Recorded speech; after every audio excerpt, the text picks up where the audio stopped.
Chapter 19. The Lesson of the Car. That night, we all went to bed early. The next night would be an anxious one, and Mr. Trelawney thought that we should all be fortified with what sleep we could get.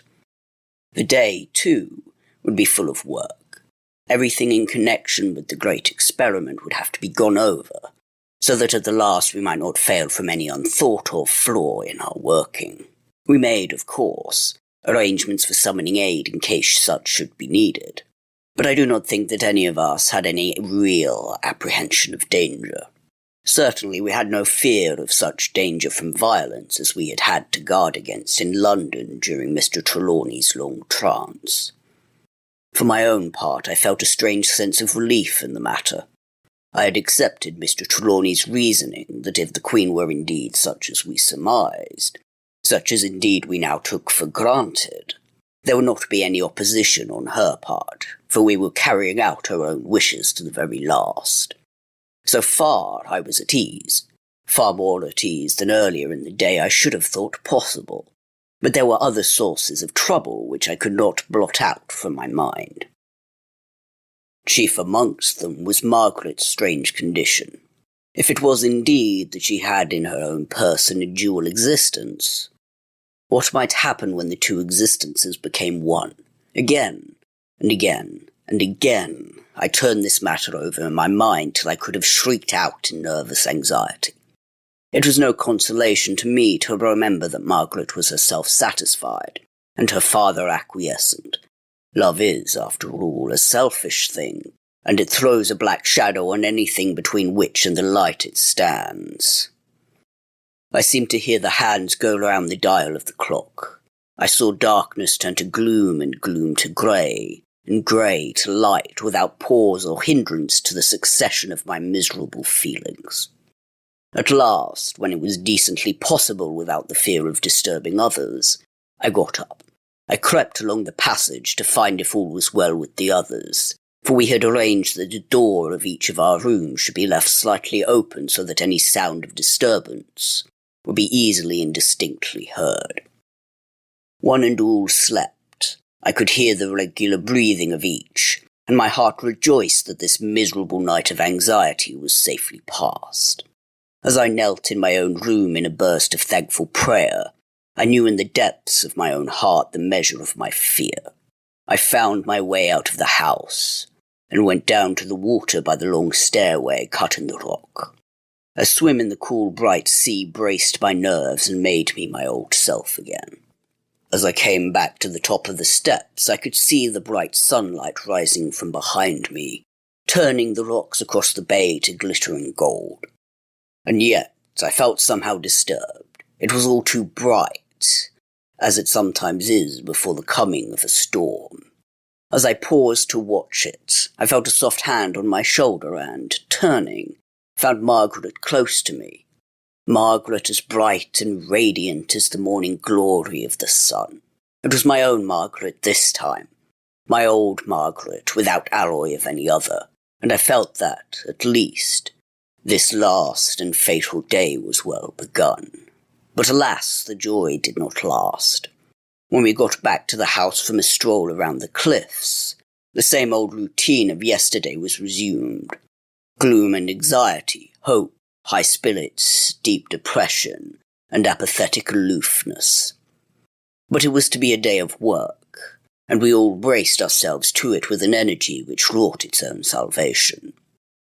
After breakfast we all adjourned to the cave, where Mr. Trelawney went over, point by point, the position of each item of our paraphernalia.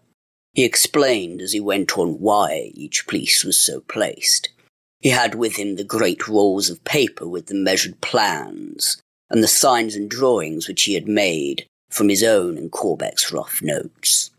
As he had told us, these contained the whole of the hieroglyphics on walls and ceilings and floor of the tomb in the Valley of the Sorcerer.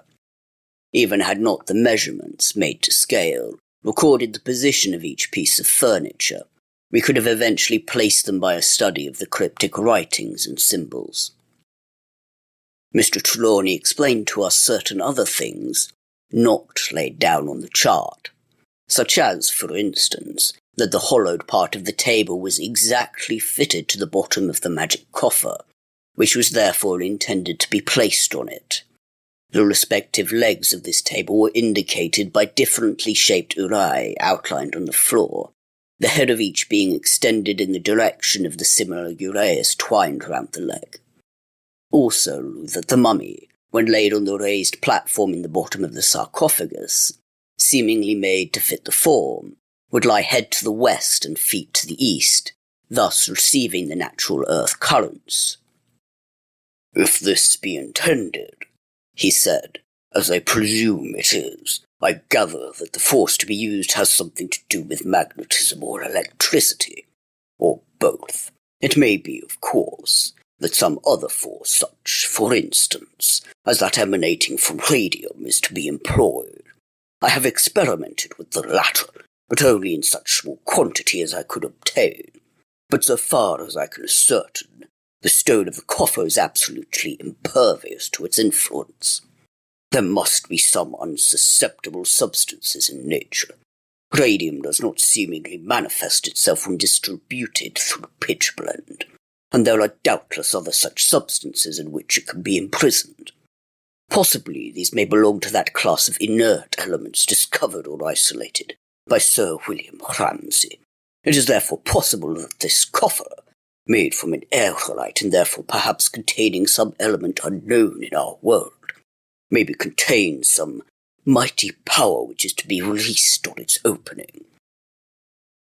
This appeared to be an end of this branch of the subject, but as he still kept the fixed look of one who is engaged in a theme, we all waited in silence.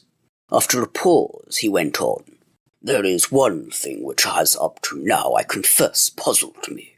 It may not be of prime importance, but in a matter like this, where all is unknown, we must take it that everything is important. I cannot think that in a matter worked out with such extraordinary scrupulosity, such a thing should be overlooked. As you may see by the ground plan of the tomb, the sarcophagus stands near the north wall, with the magic coffer to the south of it.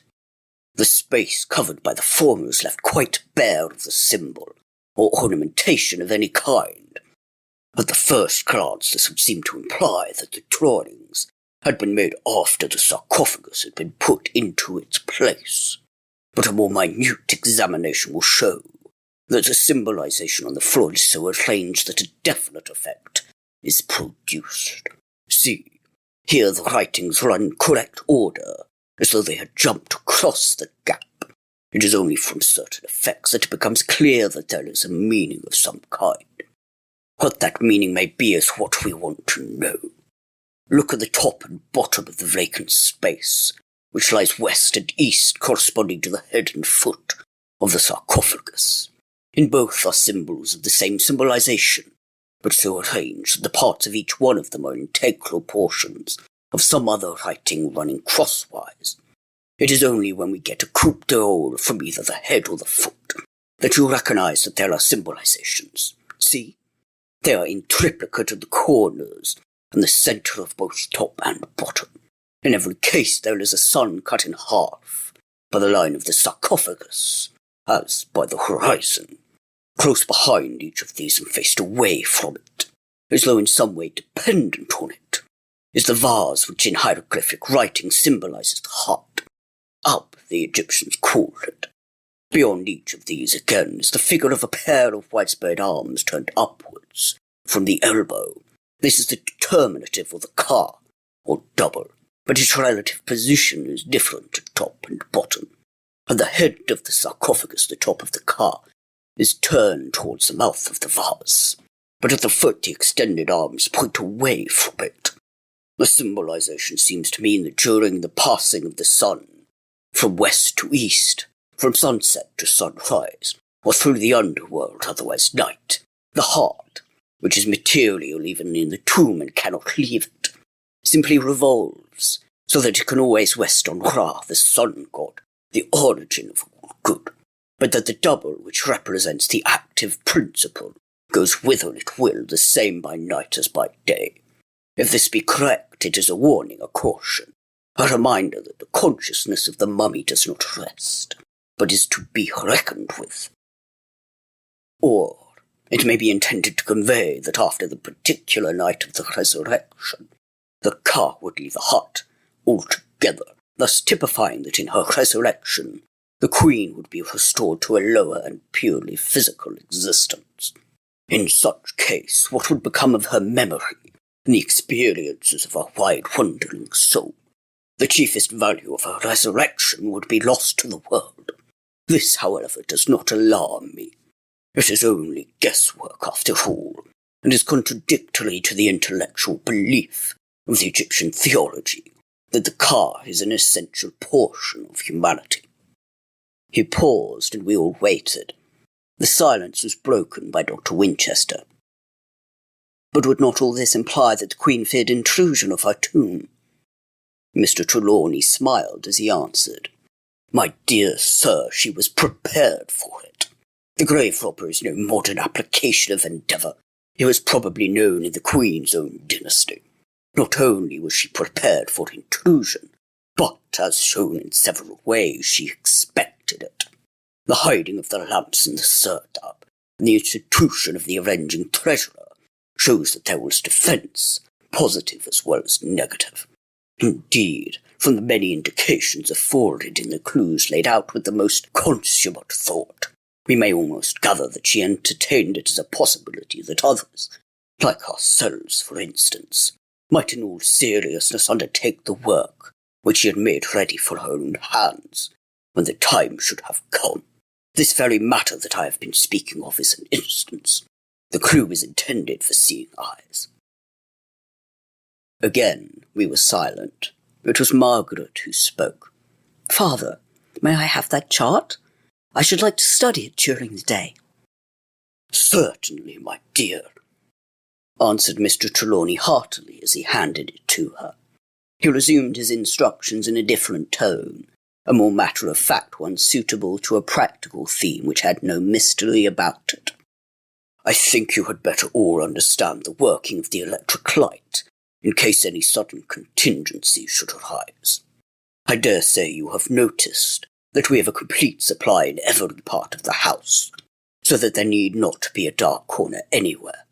This I had specially arranged. It is worked by a set of turbines moved by the flowing and ebbing tide, after the manner of the turbines at Niagara. I hope by this means to nullify accident, and have without fail a full supply ready at any time. Come with me and I will explain the system of circuits, and point out to you the taps and the fuses." I could not but notice, as we went with him all over the house, how absolutely complete the system was, and how he had guarded himself against any disaster that human thought could foresee. But out of the very completeness came a fear. In such an enterprise as ours, the bounds of human thought were but narrow. Beyond it lay the vast of divine wisdom and divine power. When we came back to the cave, Mr. Trelawney took up another theme. "We have now to settle definitely the exact hour at which the great experiment is to be made. So far as science and mechanism go, if the preparations are complete, all hours are the same. But we have to deal with preparations made by a woman of extraordinarily subtle mind, and who had full belief in magic, and had a cryptic meaning in everything. We shall place ourselves in her position before deciding. It is now manifest that the sunset has an important place in the arrangements. As those suns cut so mathematically by the edge of the sarcophagus, who arranged a full design, we must take our cue from this. Again, we find all along that the number 7 has had an important bearing of every phase of the Queen's thought, and reasoning and action. The logical result is that the 7th hour after sunset was the time fixed on. This is borne out by the fact that on each of the occasions when action was taken in my house, this was the time chosen. As the sun sets tonight in Cornwall at 8, our hour is to be 3 in the morning. He spoke in a matter-of-fact way, though with great gravity, but there was nothing of mystery in his word or manner. Still, We were all impressed to a remarkable degree. I could see this in the other men by the pallor that came on some of their faces, and by the stillness and unquestioning silence with which the decision was received. The only one who remained in any way at ease was Margaret, who had lapsed into one of her moods of abstraction, but who seemed to wake up to a note of gladness. Her father, who was watching her intently, smiled. Her mood was to him a direct confirmation of his theory. For myself, I was almost overcome. The definite fixing of the hour seemed like the voice of doom. When I think of it now, I can realize how a condemned man feels at his sentence, or at the sounding of the last hour he is to hear. There could be no going back now. We were in the hands of God. The hands of God, and yet, what other forces would arrayed? What would become of us all, poor atoms of earthly dust, whirled in the wind which cometh whence and goeth whither no man may know? 'Twas not for myself. Margaret. I was recalled by Mr. Trelawney's firm voice. Now we shall see to the lamps and finish our preparations.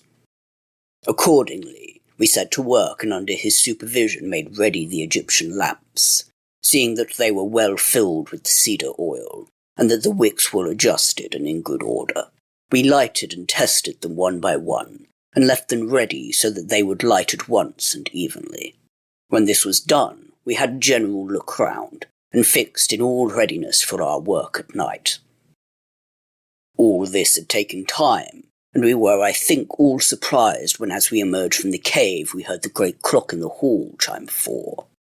We had a late lunch, a thing possible without trouble in the present state of our commissariat arrangements.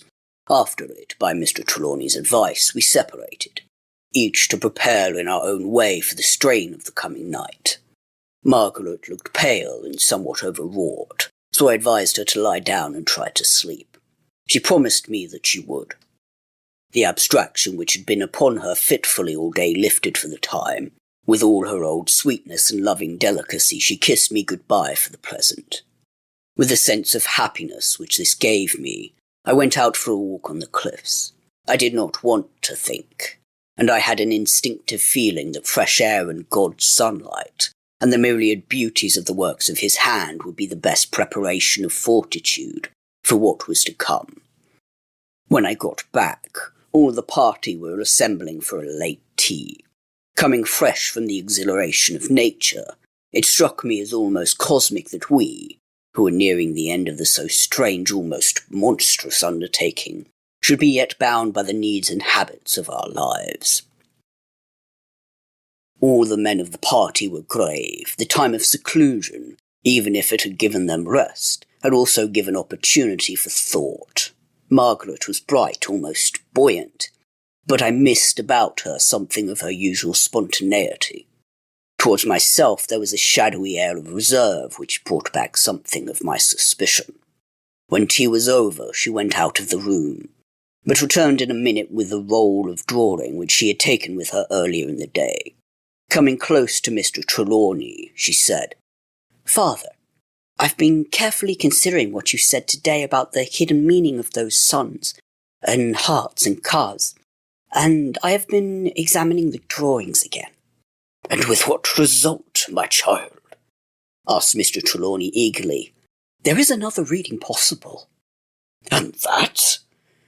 His voice was now tremulous with anxiety. Margaret spoke with a strange ring in her voice, a ring that cannot be unless there is the consciousness of truth behind it. "It means that at the sunset the car is to enter the Arb, and it is only at the sunrise that it will leave it." "Go on," said her father hoarsely. "It means that for this night the Queen's double, which is otherwise free, will remain in her heart, which is mortal, and cannot leave its prison place in the mummy's shrouding. It means that when the sun has dropped into the sea, Queen Terra will cease to exist as a conscious power till sunrise, unless the great experiment can recall her to waking life. It means that there will be nothing whatever for you or others to fear from her in such way as we have all cause to remember. Whatever change may come from the working of the great experiment, there can come none from the poor, helpless, dead woman who has waited all those centuries for this night, who has given up to the coming hour all the freedom of eternity, won in the old way, in hope of a new life in a new world such as she longed for. She stopped suddenly. As she had gone on speaking, there had come with her words a strange, pathetic, almost pleading tone, which touched me to the quick. As she stopped, I could see, before she turned away her head, that her eyes were full of tears. For once, the heart of her father did not respond to her feeling. He looked exultant, but with a grim masterfulness which reminded me of the set look of his stern face, as he had lain in the trance. He did not offer any consolation to his daughter in her sympathetic pain. He only said, "We may test the accuracy of your surmise, and of her feeling, when the time comes." Having said so, he went up the stone stairway and into his own room. Margaret's face had a troubled look as she gazed after him. Strangely enough, her trouble did not as usual touch me to the quick. When Mr. Trelawney had gone, silence reigned. I do not think that any of us wanted to talk. Presently Margaret went to her room, and I went out on the terrace over the sea. The fresh air and the beauty of all before me helped to restore the good spirits which I had known earlier in the day. Presently, I felt myself actually rejoicing in the belief that the danger which I had feared from the Queen's violence on the coming night was obviated. I believed in Margaret's belief so thoroughly that it did not occur to me to dispute her reasoning. In a lofty frame of mind, and with less anxiety than I had felt for days, I went to my room and lay down on the sofa. I was awaked by Corbeck calling to me hurriedly. "Come down to the cave as quickly as you can. Mr. Trelawney wants to see us all there at once. Hurry!" I jumped up and ran down to the cave. All were there except Margaret, who came immediately after me carrying Silvio in her arms. When the cat saw his old enemy, he struggled to get down, but Margaret held him fast and soothed him. I looked at my watch. It was close to 8. When Margaret was with us, her father said directly, with a quiet insistence which was new to me, "You believe, Margaret, that Queen Tera has voluntarily undertaken to give up her freedom for this night, to become a mummy and nothing more, till the experiment has been completed, to be content that she shall be powerless under all and any circumstances, until after all is over and the act of resurrection has been accomplished, or the effort has failed." After a pause, Margaret answered in a low voice, "Yes." In the pause, her whole being, appearance, expression, voice, manner had changed. Even Silvio noticed it, and with a violent effort wriggled away from her arms. She did not seem to notice the act. I expected that the cat, when he had achieved his freedom, would have attacked the mummy, but on this occasion he did not. He seemed too cowed to approach it. He shrunk away, and with a piteous meow, came over and rubbed himself against my ankles. I took him up in my arms, and he nestled there content. Mr. Trelawney spoke again. "You are sure of what you say. You believe it with all your soul." Margaret's face had lost the abstracted look. It now seemed illuminated with the devotion of one to whom is given to speak of great things. She answered in a voice which, though quiet, vibrated with conviction. "I know it. My knowledge is beyond belief." Mr. Trelawney spoke again. "Then you are so sure that were you Queen Tera herself, you would be willing to prove it in any way that I might suggest?" "Yes, any way." The answer rang out fearlessly. He spoke again, in a voice in which was no note of doubt. "Even in the abandonment of your familiar to death, to annihilation." She paused, and I could see that she suffered horribly. There was in her eyes a hunted look which no man can, unmoved, see in the eyes of his beloved. I was about to interrupt, when her father's eyes, glancing round with a fierce determination, met mine. I stood silent, almost spellbound. So also the other men. Something was going on before us which we did not understand. With a few long strides, Mr. Trelawney went to the west side of the cave and tore back the shutter which obscured the window. The cool air blew in, and the sunlight streamed over them both, for Margaret was now by his side. He pointed to where the sun was sinking into the sea in a halo of golden fire, and his face was as set as flint. In a voice whose absolute uncompromising hardness I shall hear in my ears at all times till my dying day, he said, "Choose. Speak. When the sun has dipped below the sea, it will be too late." The glory of the dying sun seemed to light up Margaret's face, till it shone as if lit from within by a noble light, as she answered, "Even that." Then, stepping over to where the mummy cat stood on the little table, she placed her hand on it. She had now left the sunlight, and the shadows looked dark and deep over her. In a clear voice she said, "Well, Litera, I would say, take all I have. This night is for the gods alone."